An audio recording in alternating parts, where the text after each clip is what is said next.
Mentre així passem l'estona pendents dels noms de les falleres majors de València i estrenem programes de televisió autonòmica fonamentats en gresca, xerinola i bona cosa de Gregor, a Gaza no paren de caure bombes provinents dels seus veïns israelians. Resulta curiós veure com quan s'assenyala el problema israeliano-palestinès hi ha massa mitjans de comunicació que sols informen del dit que marca l'accent.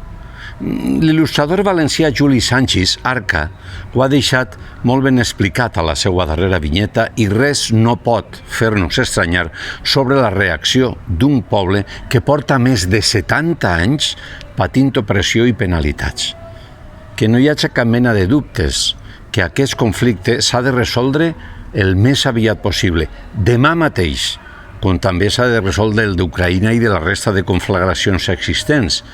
però des del diàleg i el respecte, no sota la pressió de les bombes.